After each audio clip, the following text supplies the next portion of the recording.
Isa sa mga mahalagang sangkap sa pagpapaunlad ng isang bansa ay ang pagpapabuti ng transportasyon. Kaya naman, ang administrasyon ni Pangulong Ferdinand R. Marcos Jr. ilang mga proyekto ang pinasinayaan na hindi lang magpapagaan sa pamumuhay ng mga Pilipino, kundi magpapabilis pa sa kalagalan sa bansa. Ang mga yan ating balikan sa PTV Highlights 2024 hina Bernard Ferrer at Vel Custodio. Isa ang transportasyon sa 8-point socio-economic agenda sa ilalim ng medium-term fiscal framework ng administrasyon ni Pangulong Ferdinand R. Marcos Jr. Paunay nagsiserbisyo sa publiko ang LRT-1, LRT-2 at MRT-3. Binuksan ngayong taon ng LRT-1 Cavite Extension Phase 1 kung saan 5 bagong stasyon na kinabibilangan ng Redemptoris Asiana Station, Mia Road Station, PITX Station, Ninoy Aquino Avenue Station at Dr. Santos Station. Ito ang unang railway project na nakumpleto sa ilalim ng administrasyon ni Pangulong Marcos Jr. sa pamamagitan ng Public-Private Partnership o PPP. Nagpapatuloy naman ang konstruksyon ng MRT-7, North-South Commuter Railway System, Metro Manila Subway, gayon din ang MRT-3 Rehabilitation and Maintenance. Nasa pre-construction stage naman ang MRT-4, PNR South Long Haul Project, at Mindanao Railway Project Phase 1. May binubuo rin ang Department of Transportation o DOTR at Japan International Cooperation Agency o JICA na 30-year master plan upang mapabilis ang sistema ng transportasyon sa bansa. With the collaboration of our friends from Japan and the international railway community, we can reclaim the glory of Philippine railways through modern and eco-friendly trains, comfortable and efficient rides while maintaining its status as the most affordable public transport. Naging makasaysayan din ang pagbabalik ng direct flight ng Air France mula Manila patungong Paris matapos ang 2 dekada.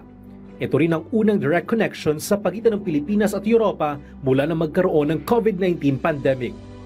Inaasang mapapalakas ng nasabing direct flight ang turismo at kalakalan ng dalawang bansa. Naging masinop din ang Department of Public Works and Highways o DPWH sa pagpapatupad ng infrastructure flagship project ng administrasyon.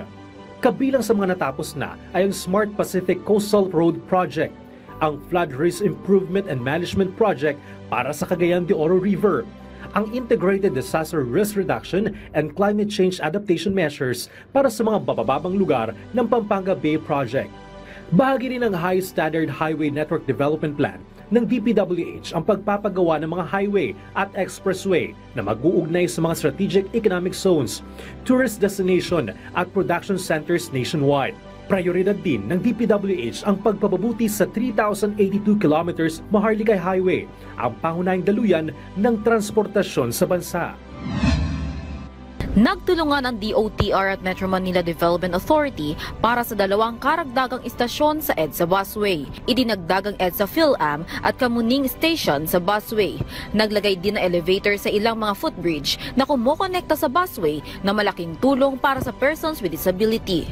Nag-install ang MMDA ng Smart Traffic Surveillance System sa busway mula sa pondo ng DOTR. Alinsunod ang mga proyekto ng Philippine Development Plan para sa bagong Pilipinas.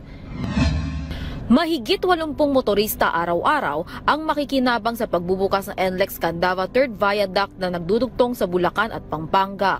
Standing as a testament to this administration's commitment to the Build Better More program, this also shows that we are building the foundation to nurture the development of our countryside.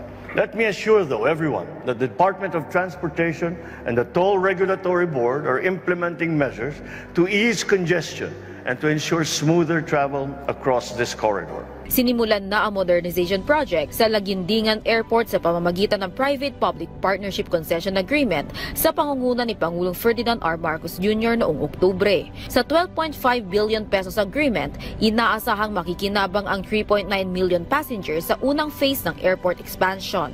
6.3 million passengers naman sa ikalawang phase. Patuloy na nakikipagtulungan ng DOTR at CAAP sa mga partner private sector para makapagbigay ng kalidad na serbisyo sa mga pasahero sa Northern Mindanao. Vel Custodio para sa Pambansang TV sa Bagong Pilipinas.